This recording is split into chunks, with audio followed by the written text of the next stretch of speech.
서울에 있을 때의 일입니다.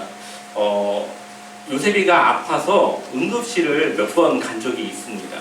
뭐 보통은 열이 나서 이제 새벽에 열이 나서 갔던 경우가 이제 여러 번 있는데, 한 번은 그때 어린 이제 아들이 이제 뒤로 팔을 짚었는데 팔이 꺾이면서 탈구가 이제 된 거죠.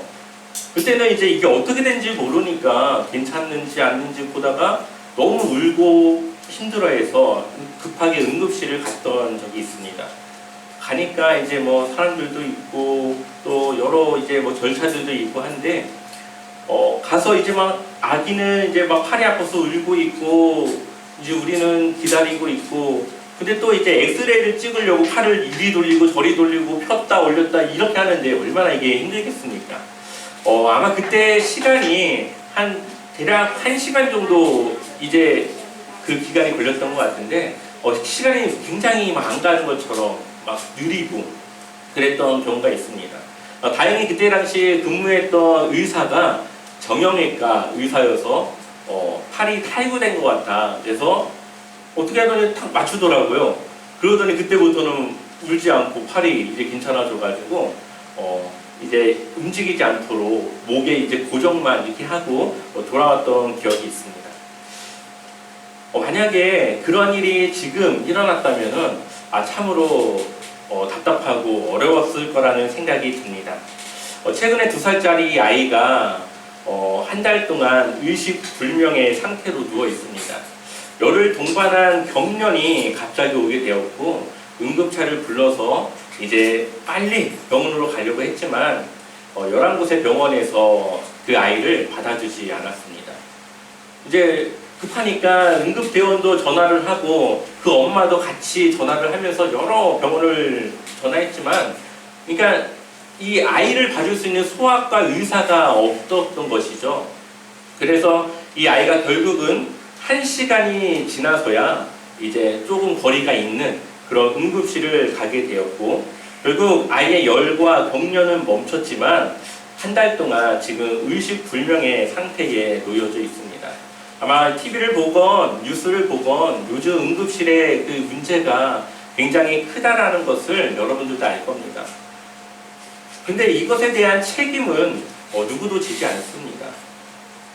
많은 사람들이 이러한 상황에서 피해를 보지만 자신들이 입은 이 피해를 누구에게 보상할 대상이 없다는 거죠.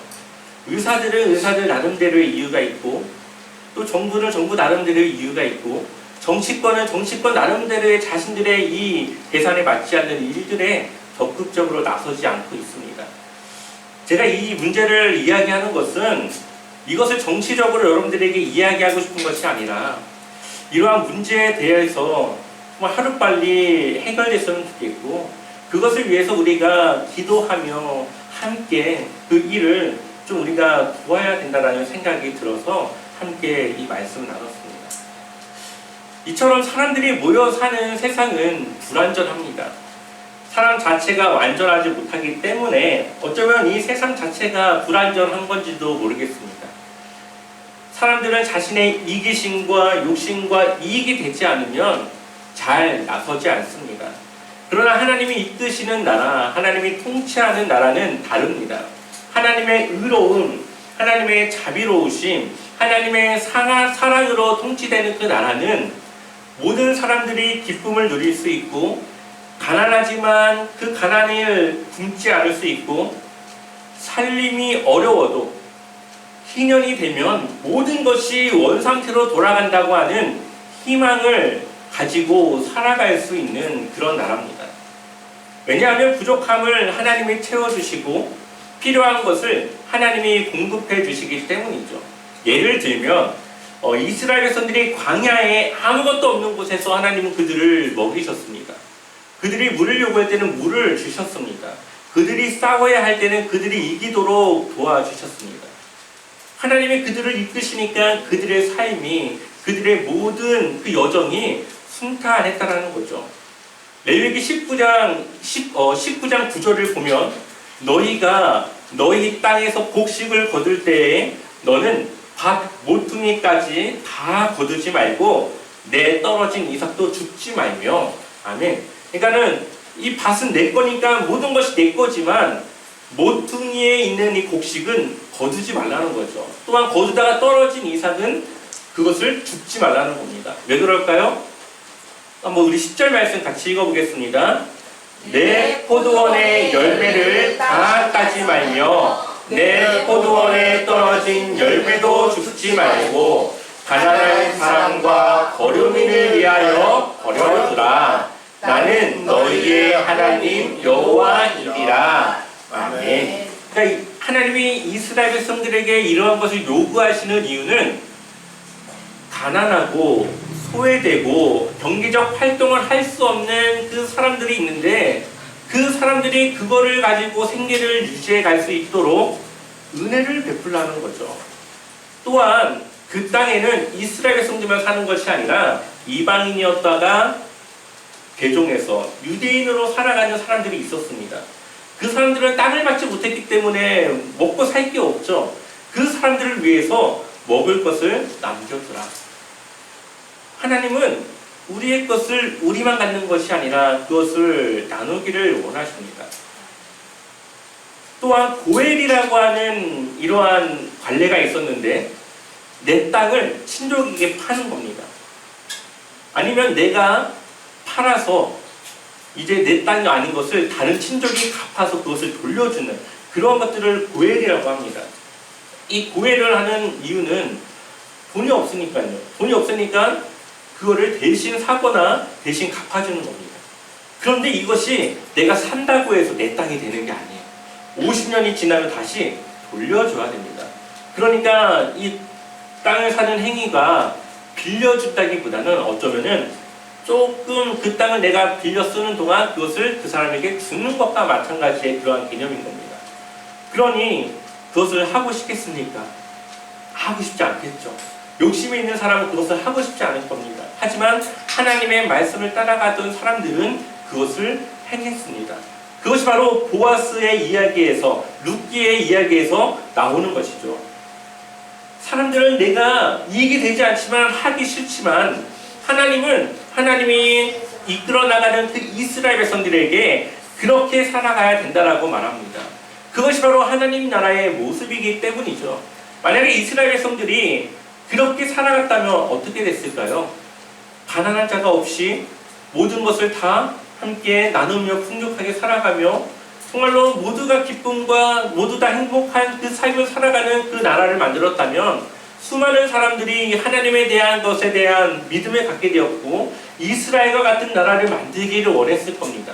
하지만 사람들은 이기적이고 욕심을 가지고 권력에 대한 욕심이 있기 때문에 하나님에 대한 말씀을 따르지 않고 내 생각과 이기심으로 살아갔기 때문에 하나님이 계획했던 그 나라가 결국은 실패하고 말았습니다. 하나님이 얼마나 답답하셨을까요?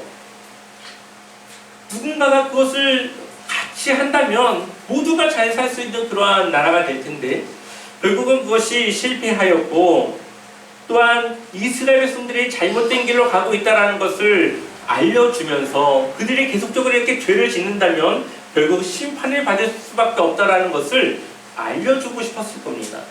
그래서 하나님은 하나님의 사람을 세웁니다. 그 하나님의 사람이라는 것은 바로 선지자를 말하는 것이죠. 그렇다면 선지자들은 언제 활동했을까요? 아마 늘 활동을 했겠지만 성경에 이 선지자들이 나오는 기록이 대충 대략적으로 보게 되면은 나라가 어려울 때, 왕이 하나님의 말씀을 듣지 않을 때, 그때 선지자가 활동을 시작합니다. 왕이 하나님과 멀리 떠나 있고 그 이스라엘이라고 하는 나라를 하나님이 선택한 그 나라를 하나님의 뜻대로 이끌어가지 못할 때는 하나님께서는 그 왕들을 선지자들을 통해 꾸짖습니다. 그들이 잘못했다라는 것을 지적하십니다. 선지자를 히브리어로 나비라고 말합니다. 나비라고 하는 말은 대언자 혹은 대변인이라고 하는 뜻을 가지고 있는데 하나님의 말을 대신 전하는 사람이라고 하는 이제 의미를 가진 것이죠.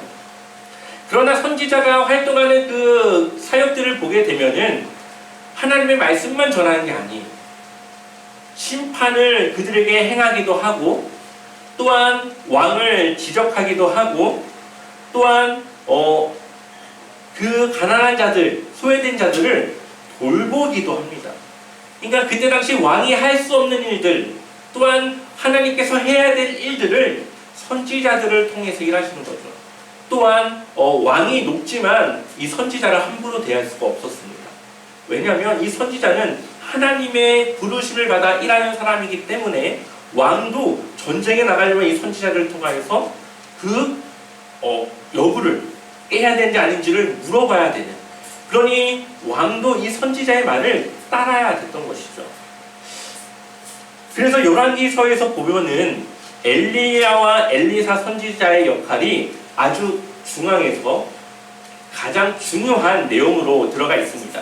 그 이유는 이 엘리야와 엘리사 선지자가 활동했던 그 시대는 오므리 왕조, 지난주에 얘기했듯이 오므리 왕에서 아합 그리고 그의 아들들이 통치했던 아주 악한 시대였기 때문에 이 선지자들이 활동을 했던 것이죠.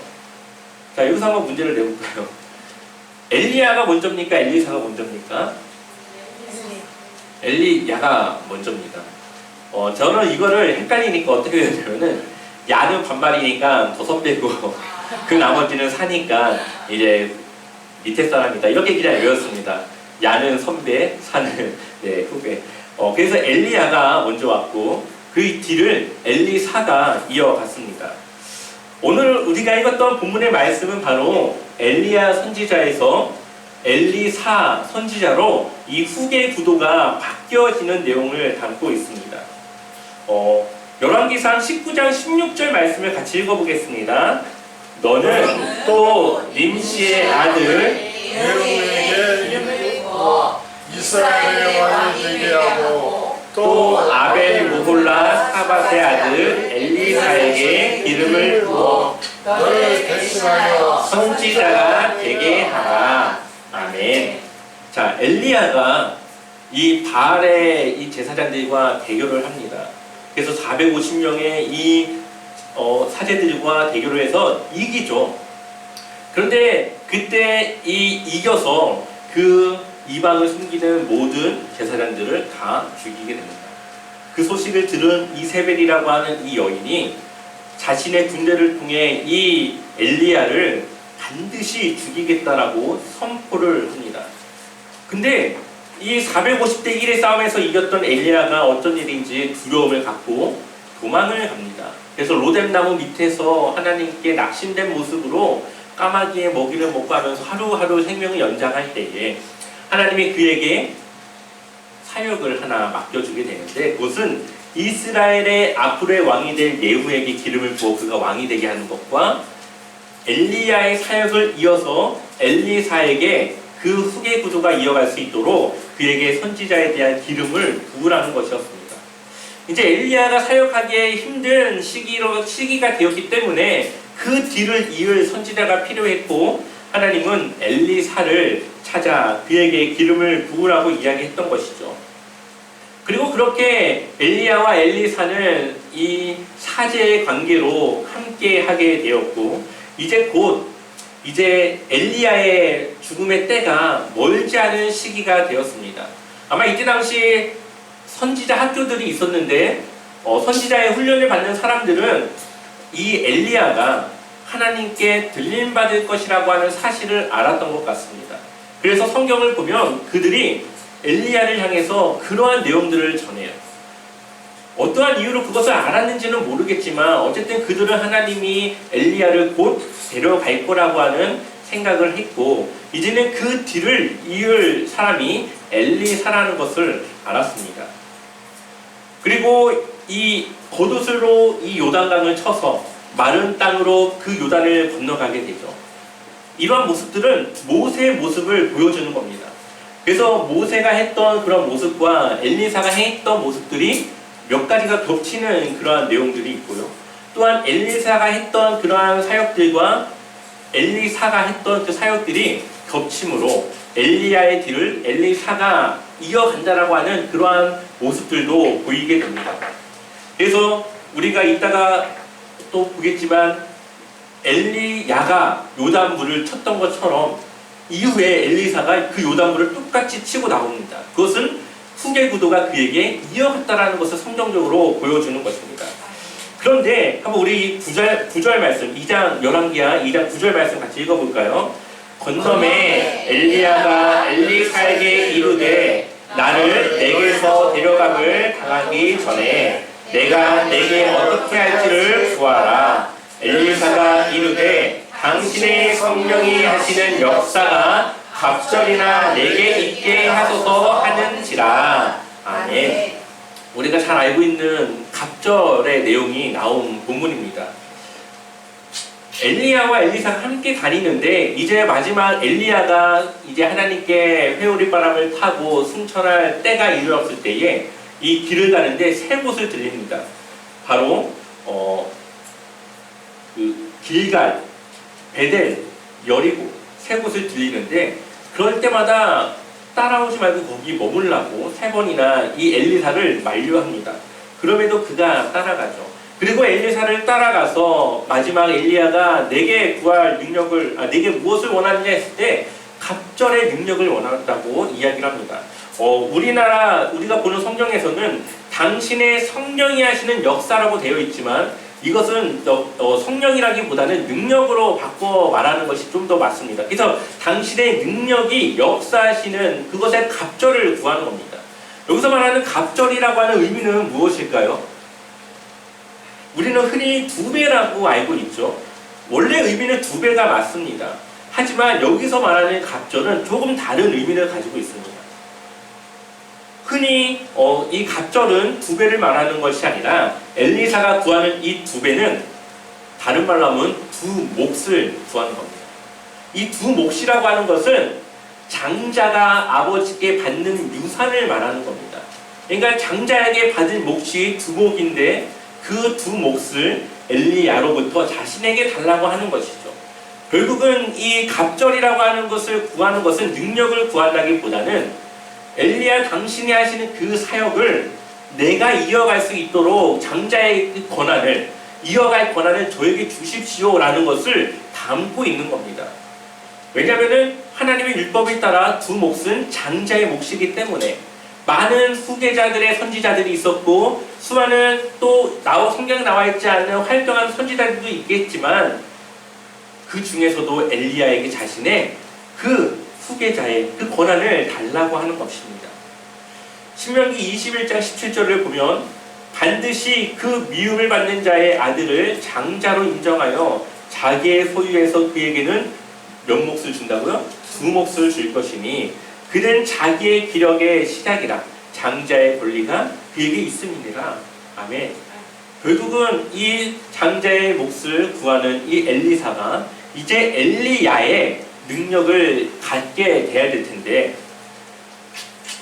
이것은 굉장히 어려운 일이라고 이야기를 합니다. 그래서 엘리야가 엘리사에게 3번이나 머물라고 했던 이유는 그의 믿음과 헌신을 보고자 했던 겁니다.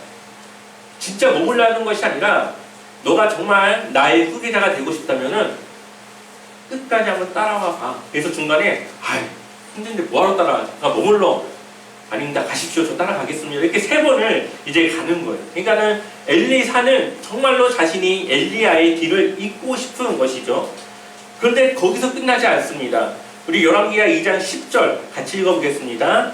이르되 내가 어려운 일을 구하는도다. 그러나 나를 내게서 데려가시는 것을 내가 보면 그 일이 내게 이루어지려니와 그렇지 아니하면 이루어지지 아니하리라 하고. 아멘.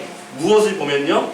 엘리야가 하나님께서 데려가시는 그것을 보면 너가 나의 뒤를 잇는 것이 맞겠지만 그것을 못 본다면 너는 내 후계자가 될 수 없다라고 이야기합니다. 그리고 엘리사가 자기의 옷을 잡아 둘로 찢게 되는데 우리 12절 말씀 같이 읽어보겠습니다. 엘리사가 보고 소리 지르되 내 아버지여 내 아버지여 이스라엘의 병거와 그 마병이여 하더니 다시 보이지 아니하는지라. 이에 엘리사가 자기의 옷을 잡아 둘로 찢고. 아멘. 엘리사가 봤습니까? 못 봤습니까? 봤죠. 엘리사가 보고 소리 지르되 그런데 이 요단강 건너편에 한 50명 정도 되는 선지자 수련생들이 있었습니다. 그들은 못 봤습니다. 그래서 나중에 엘리야가 승천했는데 그것을 모르고 어딘가에 있을 거다 한번 찾아봐라 하면서 엘리야를 막 찾아다녀요. 그러니까 이것은 엘리사만 그 장면을 본 것이죠. 그래서 이제 결국은 엘리사가 엘리야의 후계자가 되었습니다. 아마 당연한 결과일 겁니다. 하나님께서 그에게 기름을 부으라고 해서 기름을 부었고, 또한 엘리야를 따라다니면서 그에게 배웠고, 엘리야의 승천을 그가 보면서 그 후계자를 이어갔습니다. 하지만 여기에 우리가 한 가지 더 보아야 할 것은 하나님의 계획도 있었지만 엘리사의 의지와 헌신도 있었다는 겁니다. 3번이나 머물고 따라오지 말라고 했지만 엘리사는 그 말을 무시하고 따라갔습니다. 그것은 그가 억지로 따라다닌 것이 아니라 정말로 이 엘리야의 사역을 자신이 이어가고 싶은 진실한 믿음이 그 안에 있었다라는 것을 보여주는 것이죠. 또한 그것은 어려운 일이었습니다. 얼마나 이 생명을 걸어야 되는 일입니까? 이세벨 같은 여인이 죽인다고 쫓아오죠. 왕과 대적해야 되죠. 또 나중에 보면 알겠지만 아람 군대가 막 와가지고 막 죽이려고 막 수많은 군대가 와서 그를 둘러 진치는 그 상황에서도 하나님을 믿는 믿음이 흔들리지 않아야 됩니다. 얼마나 그것이 힘든 삶입니까? 하지만 그는 그것에 대한 믿음과 헌신의 의지를 가지고 있었습니다. 그래서 그는 결국 엘리야를 뒤를 잇는 그런 선지자의 역할을 감당하게 되는 것이죠. 이처럼 하나님은 사람을 통해 일하십니다. 아멘. 물론 하나님이 직접 하실 때도 있지만 대부분의 경우 사람을 통해 일하십니다. 어떠한 사람을 통해서요? 기도하는 사람을 통해, 하나님의 말씀에 순종하는 사람을 통해 일하십니다.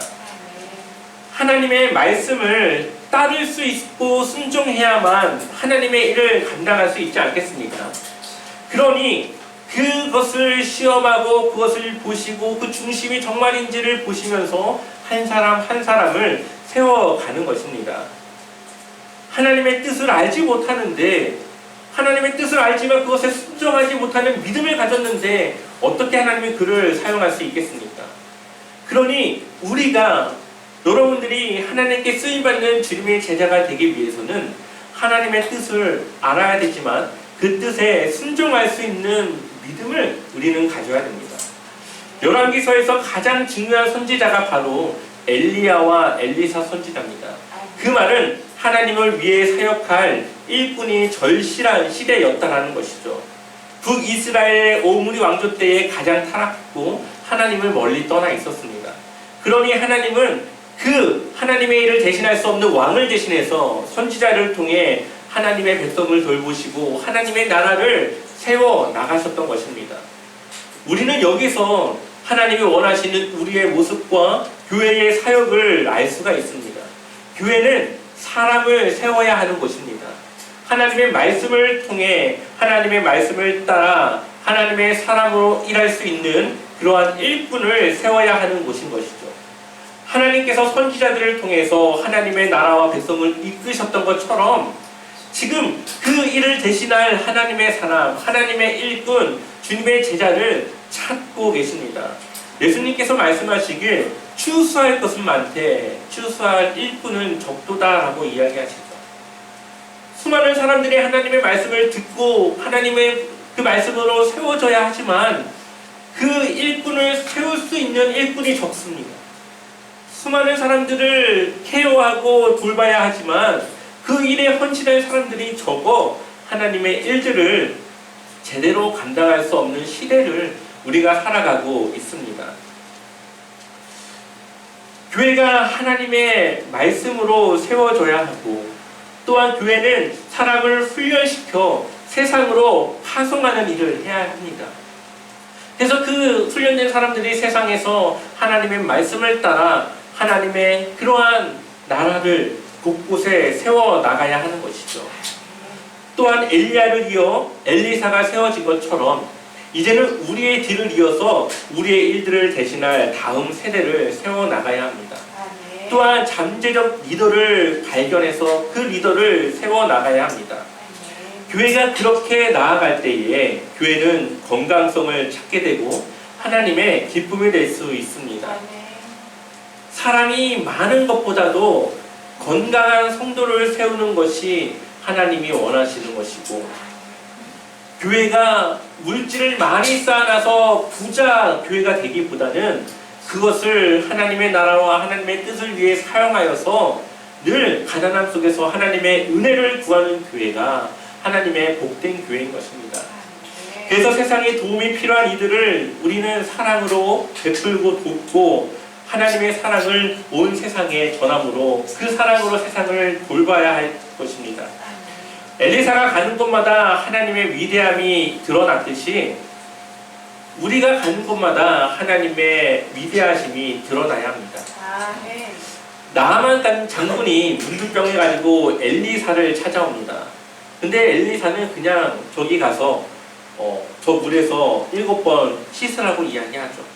그때는 이 나아만 장군이 자신을 무시한다 생각하고 이제 굉장히 기분이 안 좋았습니다.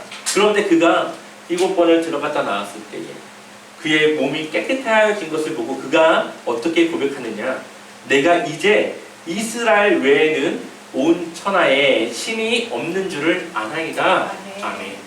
이방인의 입에서 하나님을 찬양하는, 하나님께 영광 올려드리는 고백이 나옵니다. 아멘. 우리를 통하여 하나님의 능력이 나타날 때에, 우리를 통하여 하나님의 일들이 이루어질 때에 바로 하나님을 모르는 사람이 하나님을 알게 되고 하나님께 영광 돌리는 귀한 일들이 일어날 수 있게 되는 것이죠. 아멘. 이것이 바로 하나님이 우리의 삶의 주인이 되실 때에 아멘.